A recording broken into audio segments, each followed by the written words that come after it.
This is Akashvani, the news read by Narang Koyang. Prime Minister Narendra Modi said that farmers are the strong partners in nation building and their efforts are greatly strengthening the Self Reliant India campaign. He said that the centre is committed to empowering farmers and is working tirelessly in this direction. The PM was addressing the gathering after taking part in Pongal celebrations organized at the residence of the Union Minister of State for Information and Broadcasting, Dr. L. Murugan, in New Delhi. Mr. Modi said Pongal shows the part of creating balance with nature, families, and society. He said Pongal celebrates the vibrant Tamil culture and bond with nature. He said this time other regions of the country also immerse in festivities of Lori, Makar Sankranti, Magh Bihu, and festival like Pongal strengthen the spirit of Ek Bharat, Shrestha Bharat.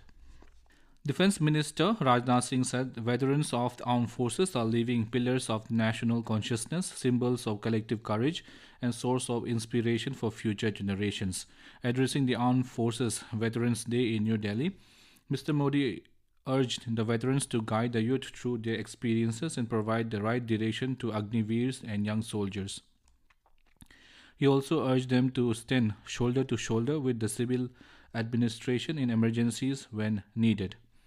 Army troops opened fire to destroy multiple suspected Pakistani drones that entered the Indian territory across the line of control in the Rajouri district of Jammu and Kashmir last evening. The drones briefly hovered in the Manjakote sector before returning to Pakistan-occupied Jammu and Kashmir.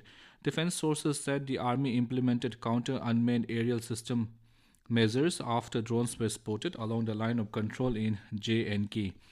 A search operation was initiated to ensure no weapons or narcotics were airdropped by the drones. Environment, Forest and Climate Change Minister Bhupendra Yadav reaffirmed the government's commitment to ecological conservation in the Aravalli range. He said that nearly 97 kilometers of Aravalli Revenue Lane has been declared as permanent protected forest to prevent encroachment and illegal mining. Speaking at the National Conference of Eco-Restoration of Aravalli Landscape in New Delhi, he also informed that under the Aravalli Green Wall project, 6,45,000 hectares of degraded land have been identified, with 2,70,000 hectares being restored across Gujarat, Rajasthan, Haryana and Delhi. Prime Minister Narendra Modi will inaugurate the 28th Conference of Speakers and Presiding Officers of the Commonwealth tomorrow in New Delhi. Speaker of the Lok Sabha Om Birla will chair the conference. 61 speakers and presiding officers of 42 Commonwealth countries and 4 semi-autonomous parliaments will attend the conference. A passenger train traveling from Bangkok to Thailand's northeastern region met with a major accident today after a construction crane collapsed onto one of its coaches. The incident killed 22 people and left more than 30 others injured. The incident occurred in the Sikyo district of Natan Ratchasima province, located nearly 230 kilometers northeast of the Thai capital. The train was en route to Obon Ratchathani province when the accident took place. 195 passengers were on board when the train met with the accident. Iran's security crackdown on nationwide anti-government protests is being described as the most violent in the country's contemporary history, with human rights groups reporting that the death toll has crossed 2,500.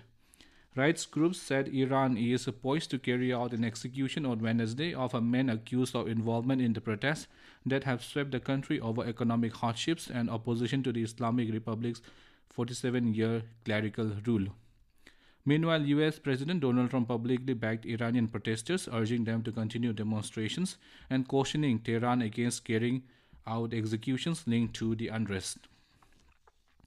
The India Met Department has said that cold wave to severe cold wave conditions will prevail over Punjab, Haryana and Chandigarh till tomorrow. However, the weather agency has forecast dense to very dense fog over Delhi, Haryana, Punjab, Chandigarh and Uttar Pradesh for next 2 days. Indian men's cricket team is taking on New Zealand in the second ODI in Rajkot. India were 255 for 6 in 47 overs when reports last came in. Earlier, New Zealand won the toss and chose to field first. Indian team is currently leading the series 1-0 as the hosts had the first ODI by 4 wickets at Vadodara on Sunday. That's all in this news bulletin. Namaskar.